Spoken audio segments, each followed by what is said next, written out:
Bonjour à toutes et à tous. Effectivement, j'ai eu un petit problème de train ce matin, donc me voilà juste à l'heure. Je vais profiter de cette demi-heure qui m'est accordée pour vous expliquer un petit peu, déjà vous présenter l'univers et le marché des chatbots tel qu'il est aujourd'hui, tel qu'il est en train d'évoluer.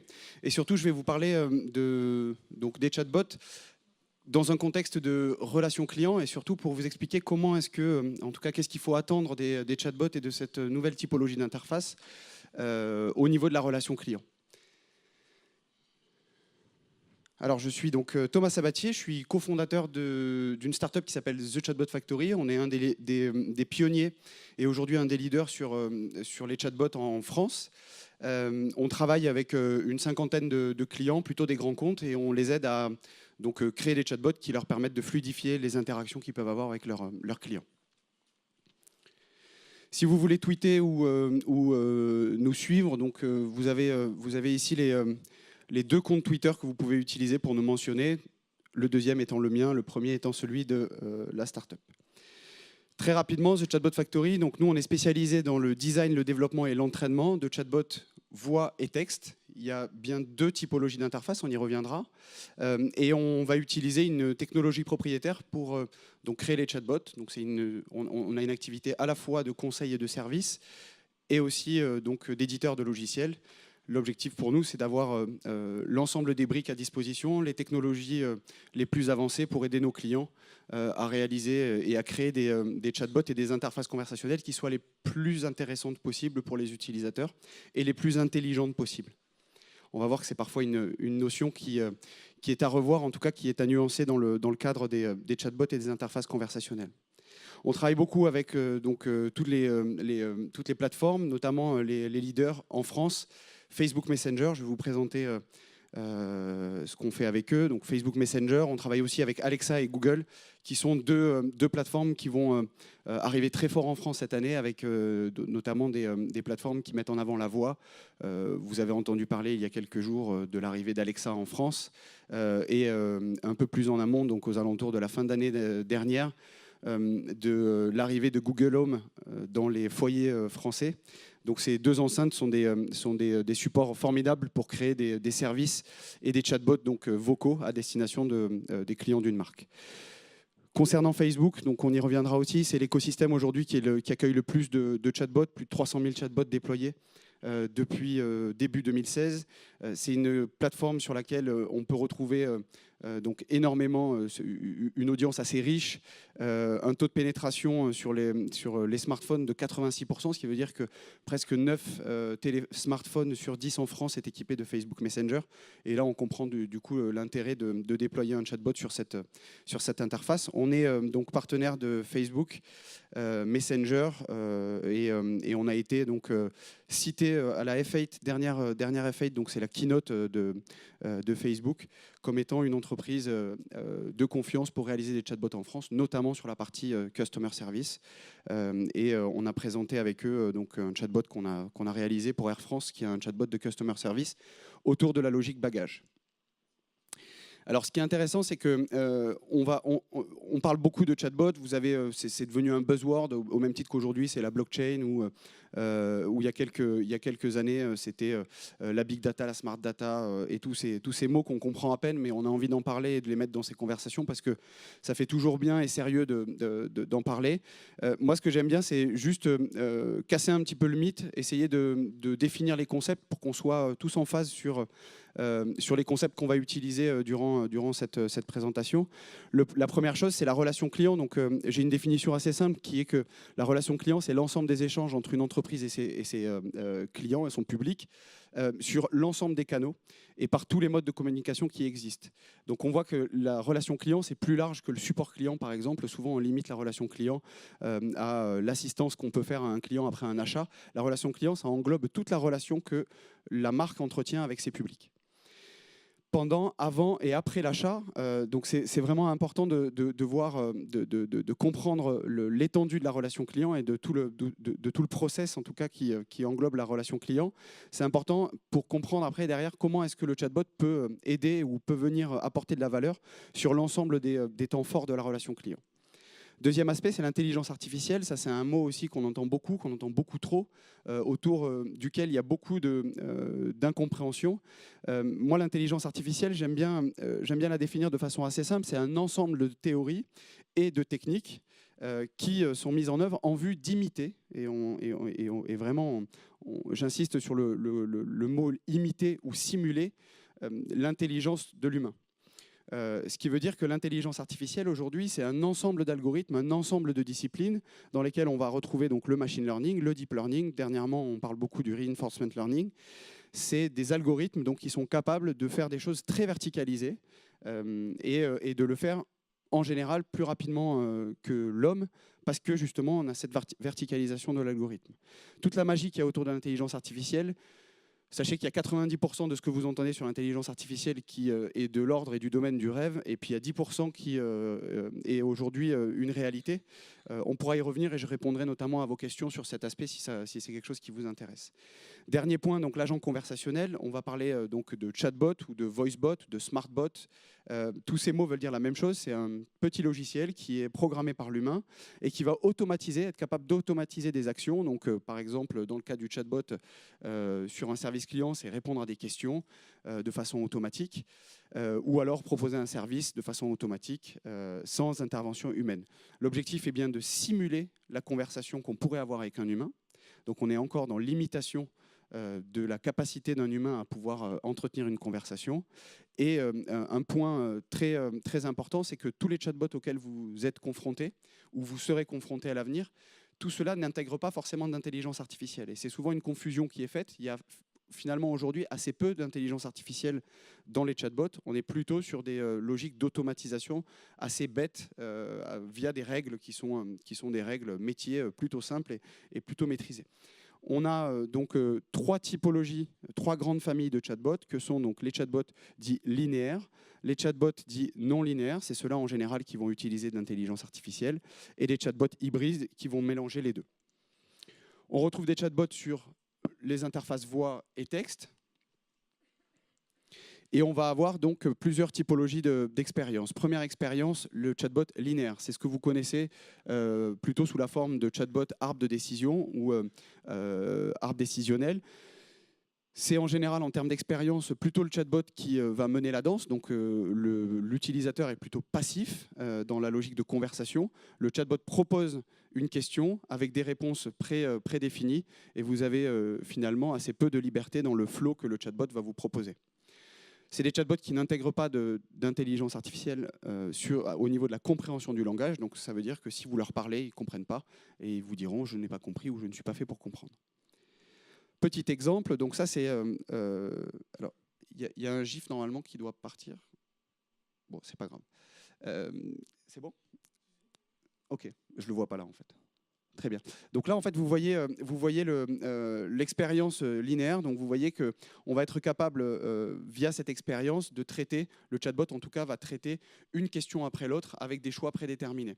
Ce qui est assez chronophage et contraignant pour l'utilisateur qui finalement pourrait nous expliquer quelle est la table qu'il veut réserver, pour combien de personnes et dans quel lieu, assez rapidement en utilisant une phrase, un langage naturel.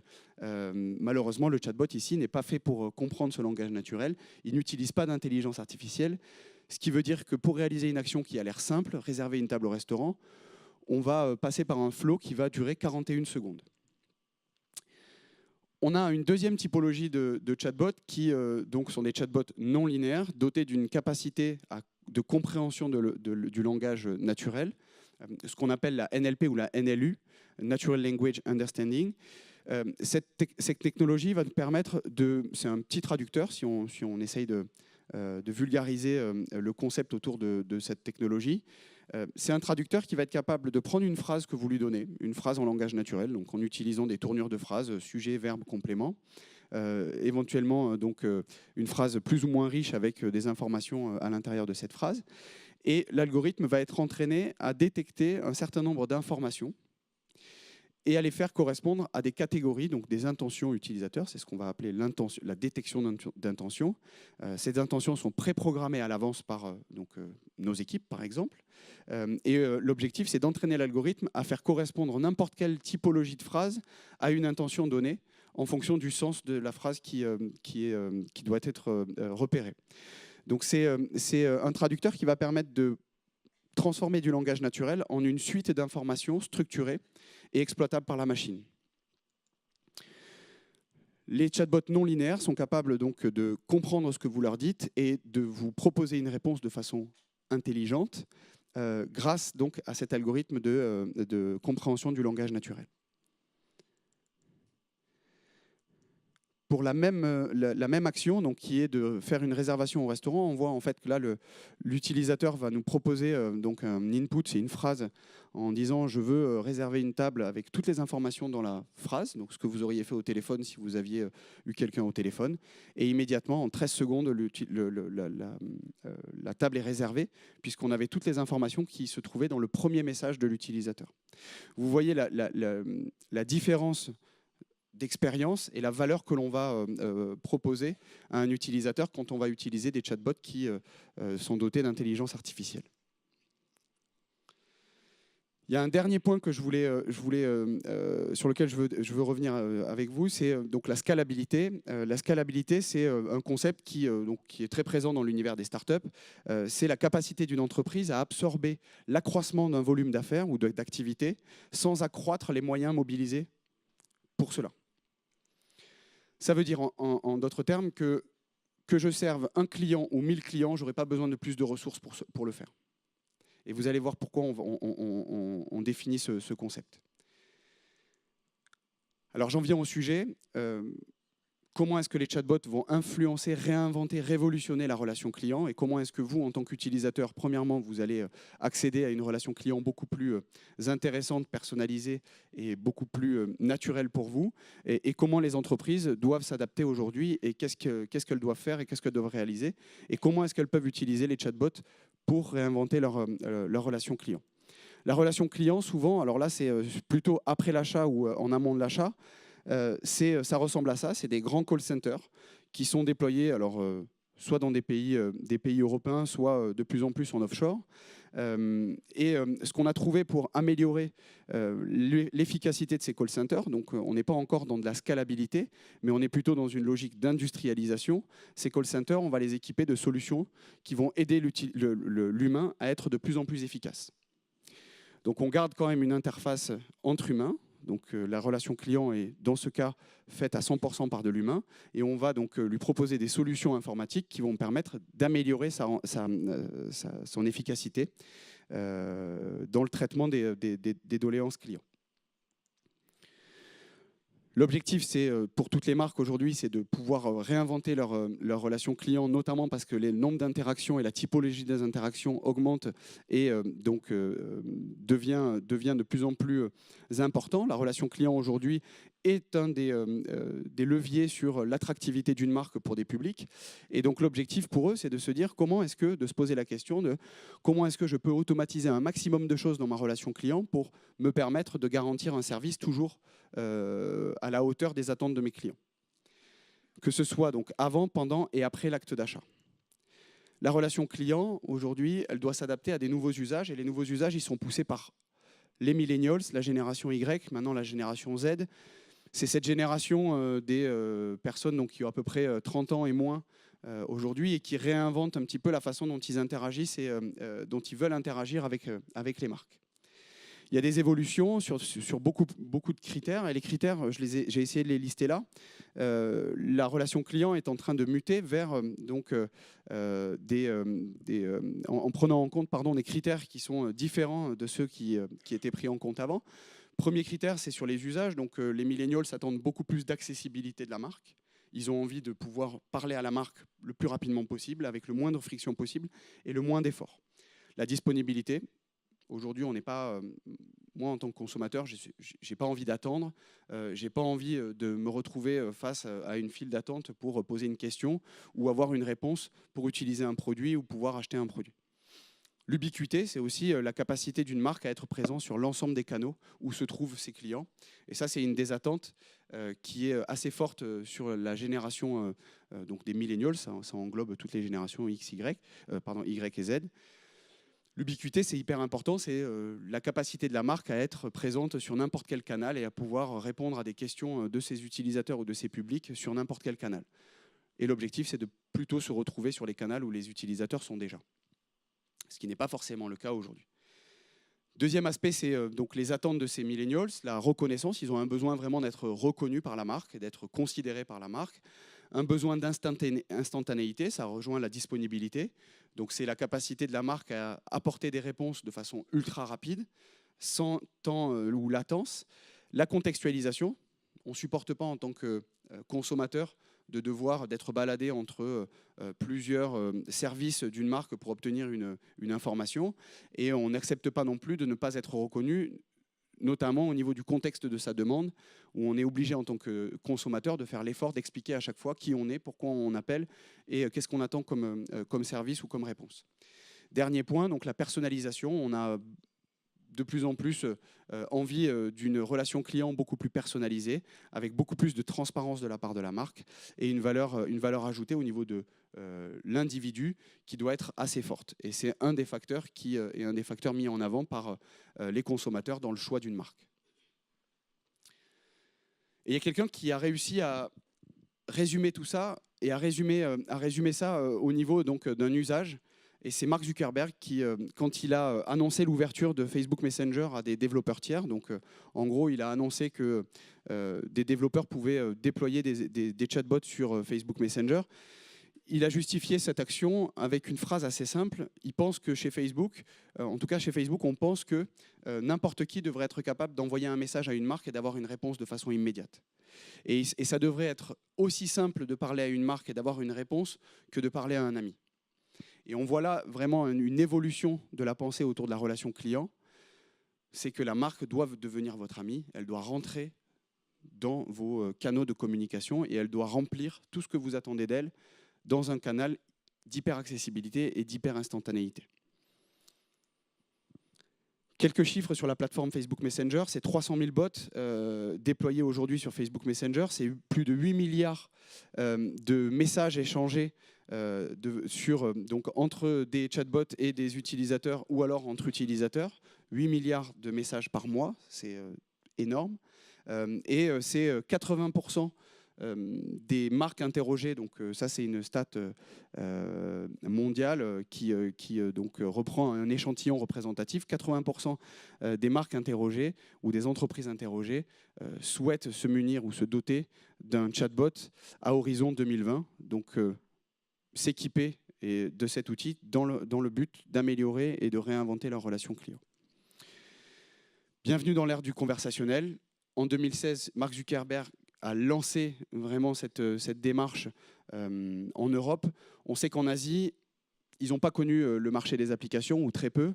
WeChat aujourd'hui est l'outil préféré des Chinois notamment pour s'adresser aux marques et pour interagir avec une marque. On voit en fait que Messenger essaye de faire la même chose sur le marché donc, européen et américain. Et on voit tous les usages qui émanent de cette prédominance du messaging en Asie, et on peut s'attendre à la même chose, à la même vague en Europe et aux US, avec une relation client qui va se réinventer. Les cycles d'évolution de la relation client vont devoir s'accélérer, et s'accélèrent déjà, et on va avoir besoin de répondre à des enjeux de scalabilité de la relation client. On n'est plus dans de l'industrialisation, ce qu'on voyait avec des solutions qui étaient déployées dans les call centers par exemple, mais on est bien dans une notion de scalabilité de la relation client. Scalabilité de la relation client, pourquoi? Parce que les gens ont besoin de réponses immédiates, très personnalisées, et que pour proposer un service de cette qualité-là, soit vous faites augmenter de façon exponentielle les ressources humaines que vous mettez dans les call centers pour répondre à tous vos clients avec une formation qui est très forte et des outils qui sont très efficaces pour permettre à l'humain d'avoir les mêmes performances que la machine dans le cadre de la personnalisation, de la contextualisation d'un échange, ou alors vous pensez à d'autres outils, et les outils, notamment les chatbots, sont des outils formidables pour rendre cette nouvelle relation client scalable. Alors, une relation client qui devient scalable et surtout personnalisée et très contextualisée. Là, j'ai pris l'exemple de KLM qui propose donc un chatbot sur Facebook Messenger qui permet donc de suivre toute l'expérience de voyage à partir de la réservation jusqu'au moment où la personne va prendre son avion et de suivre toute cette relation. Bien sûr, c'est les débuts. Donc aujourd'hui, il y a pas mal de tests qui sont faits plutôt sur des services en vertical. L'objectif, c'est de pouvoir avoir une relation client qui soit la plus horizontalisée possible à partir du chatbot et du point de contact Messenger et de pouvoir offrir l'ensemble des services aux clients sur la même interface qui est l'interface Facebook Messenger sur laquelle, je vous rappelle, la plupart des utilisateurs de smartphones interagissent avec leur communauté. Deuxième aspect, c'est donc une relation client enrichie et évolutive. On voit que le chatbot est capable d'aspirer des informations qui n'étaient pas disponibles auparavant pour les marques. C'est par exemple des informations autour des goûts, de la sémantique utilisée pour interagir avec le chatbot. C'est des sollicitations qui sont rythmées dans la journée. On peut avoir donc une étude, par exemple, au niveau de la marque, de la façon dont les populations et les utilisateurs interagissent avec le chatbot, à quel rythme en fonction de leur profil, sur quel sujet. Et là, on a une capacité justement à étudier et à comprendre les sujets qui sont abordés dans le chatbot pour pouvoir peut-être mieux les adresser ou mieux les anticiper. On a ici donc un sommelier que nous avons développé pour la marque Auchan. C'est un sommelier qui est capable de recommander une sélection de vins à partir d'une recette ou du nom d'un plat qui va être donné. Et vous voyez ici en fait qu'on va intégrer pas mal de choses dans la recommandation, notamment on va demander à l'utilisateur de nous donner son magasin préféré ou le magasin dans lequel il a l'habitude de faire ses courses. On va essayer de comprendre quelles sont les couleurs qu'il préfère boire avec tel ou tel plat. On va être capable aussi de lui demander le budget qu'il a l'habitude de dépenser pour tel ou tel achat de vin. Et en fonction de tous ces paramètres, on va être capable de faire évoluer la relation client et d'adresser de façon plus pertinente et plus personnalisée, dans un canal où la marque est en tête-à-tête avec le client, des messages qui seront contextualisés en fonction de tous les échanges passés et de l'historique client. On est donc dans l'enrichissement de la connaissance client et on va être aussi capable de réutiliser cette connaissance client. La connaissance client qui a été donc enrichie par le chatbot, mais aussi qui s'enrichit par tous les autres canaux de la relation client. Comme on va centraliser la connaissance client dans une solution, si on plug le chatbot à cette solution, on va être capable derrière d'utiliser toute cette connaissance client qui va s'enrichir au fur et à mesure des interactions et qui va être donc contextualisé dans le chatbot et dans les échanges que l'utilisateur va pouvoir faire avec le chatbot. On a la possibilité de venir apporter de la valeur aussi sur du conversationnel avec des fonctionnalités mêlant, par exemple, de la réalité augmentée ou de la réalité mixte. Ça, c'est des choses qu'on commence à voir sur Messenger. Et on va être capable de répondre de façon automatisée, 24 heures sur 24, 7 jours sur 7, à des questions utilisateurs plus ou moins complexes. C'est le cas du chatbot Air France qui aujourd'hui donc est déployé sur le service client Air France et qui va répondre quand le service client n'est pas disponible ou que ce n'est pas utile qu'un humain réponde à ces questions, à des questions de façon ultra précise sur ce que j'ai le droit d'emmener avec moi dans mon avion, sur mon vol Paris-Hawaï par exemple ou autre. L'objectif est bien entendu sur donc un chatbot qui est plutôt axé relations clients et services clients, de répondre à un maximum de demandes, d'automatiser un maximum de demandes récurrentes et de laisser l'humain traiter des questions qui nécessitent l'intelligence d'un humain pour être traitées. Ce qui veut dire qu'on va décharger petit à petit l'humain des tâches chronophages à faible valeur ajoutée pour le laisser exprimer donc son intelligence sur la résolution de problèmes ou sur des réponses à forte valeur ajoutée. En synthèse, donc, la relation client va évoluer. Elle va évoluer, vous l'avez vu, grâce aux chatbots et avec les chatbots.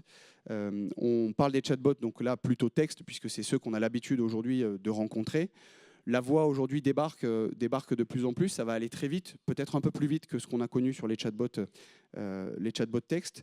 Et l'objectif, c'est justement pour les marques de déployer le plus rapidement possible ces services et de les enrichir le plus rapidement possible pour faire en sorte que vous puissiez interagir avec des chatbots et des agents conversationnels le plus souvent possible pour avoir donc une relation client qui soit un peu plus personnalisée, contextualisée. Les apports pour l'utilisateur, c'est bien sûr une relation client qui est disponible 24 heures sur 24, 7 jours sur 7, avec des interactions qui sont faites en langage naturel. Plus la peine d'aller sur un site internet, plus la peine d'aller sur une application mobile, de la télécharger, d'apprendre à s'en servir, de comprendre les parcours autour de ça. Vous posez une question, vous obtenez une réponse immédiate. La reconnaissance d'un utilisateur, peu importe le canal qu'on va utiliser, l'objectif c'est de reconnaître l'utilisateur, de pouvoir enrichir la connaissance client et de pouvoir derrière, dans une logique d'interaction, pouvoir personnaliser au maximum ces interactions. Accessible là où l'utilisateur se trouve, on déporte les services dans des carrefours d'audience. Plus besoin de demander à vos utilisateurs de télécharger une application, ce qui souvent coûte très cher. Vous avez des problématiques après d'usage et de rétention sur ces applications. Aujourd'hui, vous pouvez proposer à un utilisateur qui a besoin d'informations ou d'interagir avec votre marque, de le faire directement sur Facebook Messenger. C'est 9 smartphones sur 10 qui sont équipés. Une relation, bien sûr, beaucoup plus humanisée, une interface graphique, il n'y a pas beaucoup d'humains là-dedans. Quand on parle avec un chatbot, on a déjà plus l'impression de parler avec un humain, ou en tout cas, on oublie plus facilement qu'on parle à une machine. On est donc en relation one-to-one avec la marque, on est en huis clos, ce qui est important. On n'a plus un service client qui s'adresse à la masse, mais un service client qui est personnalisé et qui vit dans une relation one-to-one. Avec une interaction qui peut être mixée, donc une interaction mixte avec de l'humain. On n'oublie pas l'humain dans la relation client, mais on le laisse se concentrer sur les tâches qui nécessitent son intervention. Côté entreprise, il y a plusieurs avantages. Toujours le même, proposer une relation client qui soit accessible 24 heures sur 24, 7 jours sur 7, avec une relation client qui soit la plus humanisée possible. Et ça, c'est un des aspects qui est très important pour les marques. Utiliser un outil qui va nous permettre d'enrichir la relation client au cours des interactions de façon continue, de réutiliser cette connaissance client et ces informations pour venir personnaliser au maximum le service qu'on va proposer à l'utilisateur. Bien sûr, personnaliser, ça veut dire aussi anticiper, et c'est un des enjeux de la relation client conversationnelle, c'est de pouvoir venir activer et anticiper, proposer de l'anticipation dans sa relation client. Et après, derrière, c'est bien sûr une meilleure efficacité économique, puisqu'on ne va pas faire grossir ses ressources humaines pour traiter un nombre toujours croissant d'interactions avec les clients. L'idée, c'est de bien sûr pouvoir recentrer la valeur et la création de valeur dans un mix humain-machine. Un rapide business case, donc ça c'est le use case Air France. On a déployé un chatbot sur leur site internet et sur Facebook Messenger pour plus d'accessibilité. Un chatbot qui répond à plus de 1500 questions autour de la politique bagage d'Air France et qui est capable aussi de vous accompagner dans le rapatriement et le suivi du rapatriement d'un bagage perdu. Vous avez la possibilité de recevoir des conseils personnalisés à partir d'une connexion qu'on a fait avec leur outil CRM, Salesforce, ce qui va permettre, en fait, à partir de votre numéro Flying Blue, d'avoir des conseils qui tiennent compte, par exemple, des prochains voyages que vous allez faire. Il y a des différences sur la politique bagage en fonction des vols ou des lignes que l'on emprunte. On est capable aujourd'hui, sans demander à l'utilisateur de contextualiser l'échange ou de contextualiser sa question, de répondre très précisément en fonction du contenu de son compte client et de ses prochains voyages. Il y a aussi une contextualisation en fonction de l'historique. Si l'utilisateur a l'habitude d'emporter son sac de golf sur un Paris-Marrakech, on pourra à terme lui expliquer que la politique bagage a changé sur cette destination-là et que le sac de golf a une politique bagage qui est différente de ce qu'il avait l'habitude de connaître. C'est un exemple. Et on pourra imaginer après ce qu'on peut faire en fonction des services que l'on va implémenter dans le chatbot. Là, pour l'instant, on est uniquement sur du service autour des bagages.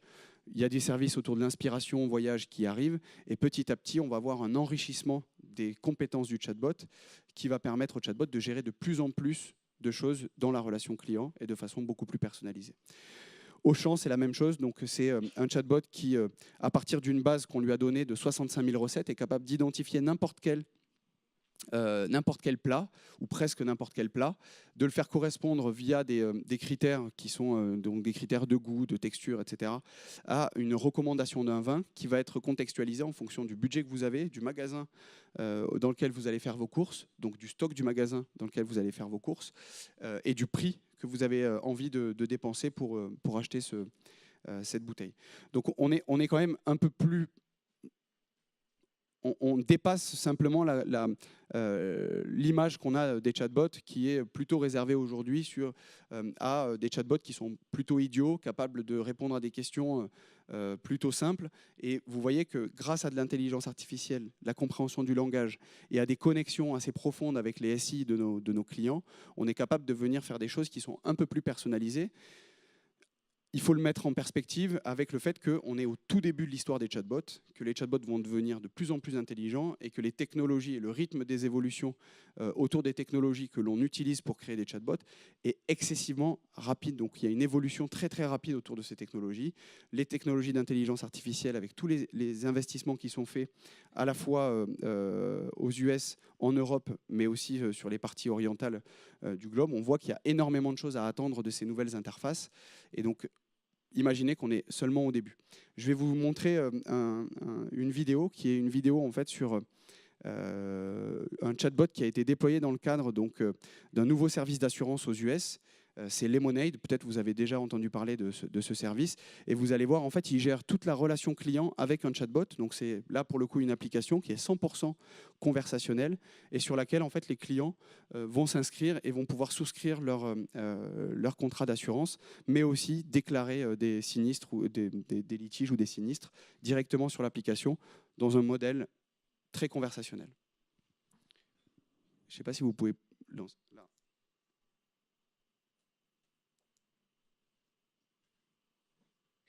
Ça marche pas.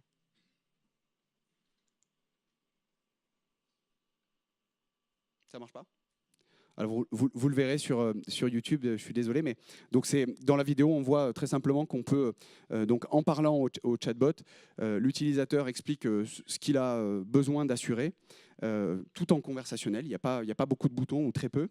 Il est capable donc de souscrire, de sélectionner le contrat d'assurance qui lui correspond le mieux, de sélectionner l'offre qui lui correspond le mieux, d'uploader l'ensemble de ces documents de justificatifs directement dans l'application et dans le chat pour après derrière venir renseigner toutes les informations autour d'un litige pour se faire rembourser et déclencher un remboursement de façon automatisée à partir d'un flot de conversation qui est donc géré par le chatbot. Je vous mets ici quelques chatbots qu'on a pu déployer ou qu'on va déployer sur Messenger ou sur d'autres canaux. Je vous invite à les tester. Notamment, vous pouvez tester Louis d'Air France ou Pierre d'Auchan, qui sont tous les deux présents sur Messenger. Si vous avez envie ou si vous êtes à la recherche d'un stage ou d'un job, je vous invite à utiliser le chatbot Piston, qui est aussi déployé sur Facebook Messenger et qui vous permet de rechercher un job dans l'offre de stage ou de job Les Échos. Voilà.